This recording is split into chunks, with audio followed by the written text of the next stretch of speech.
और अंकिता भंडारी के माता पिता को शांति नहीं मिलेगी, ना ही अंकिता भंडारी की आत्मा को शांति मिलेगी।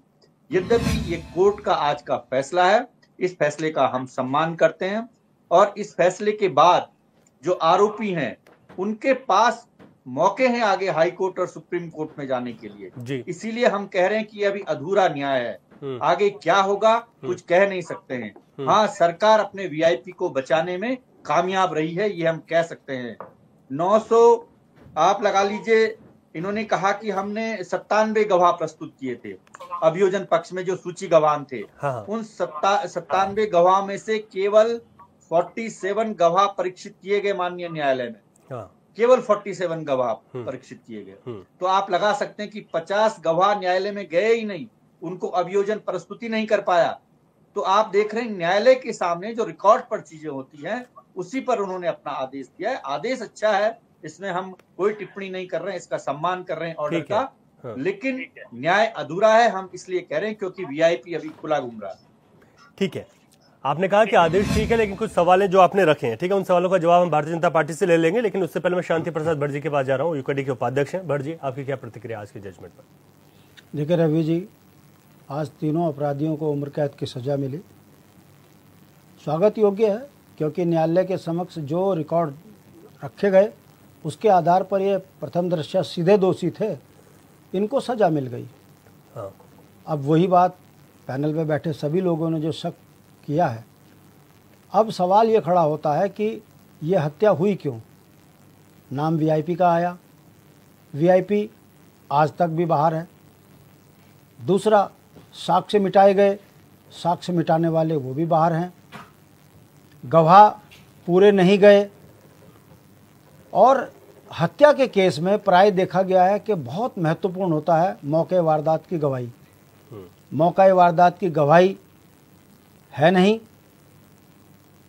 अपराधी अंकिता को लेके ऋषिकेश भी गए, वापस भी लाए। कल जब बड़ी अदालत में ये मामले जाएंगे तो ये बात निकल कर आएगी कि जो मेन अभियुक्त थे वो तो आज भी नहीं है, पकड़े गए, हमको फंसाया गया है। तो उस पर कई तरीके के लकूने इसमें छोड़े गए हैं। क्यों छोड़े गए हैं? माननीय न्यायालय क्यों नहीं इन चीज़ों का संज्ञान लेकर पुलिस के ऊपर सख्ती की गई?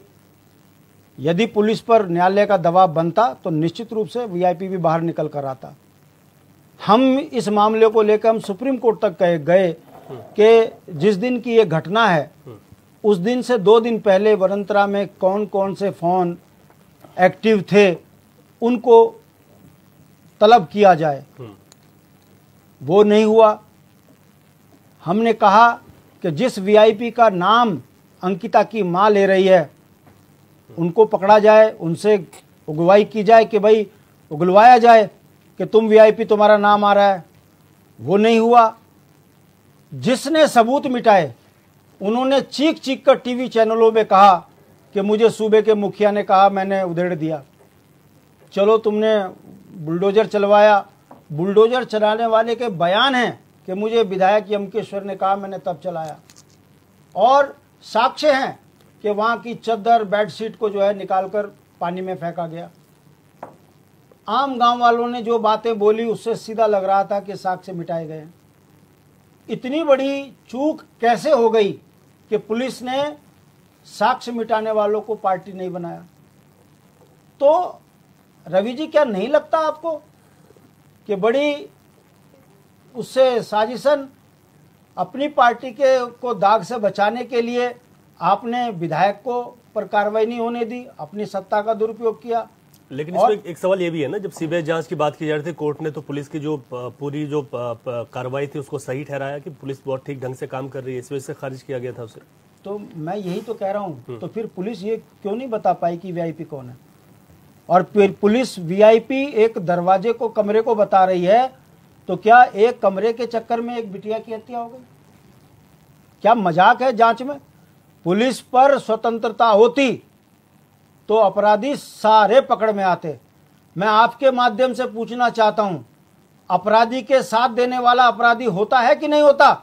लक्ष्मण झूला थाने में विनोद आर्य पुलकित का बाप कहता है कि मेरा बेटा निर्दोष है। पुलिस ने क्यों छोड़ दिया विनोद आर्य को झूठ बोलने पर?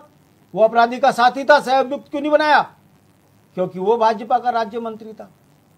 कहने का मतलब है रवि, हमको आशंका क्या है कि जब ये ट्रायल पे जाएगा हाई कोर्ट, कहीं ऐसा तो नहीं है कि इन तमाम चीज़ों को आधार बनाकर अपराधी बरी हो जाए।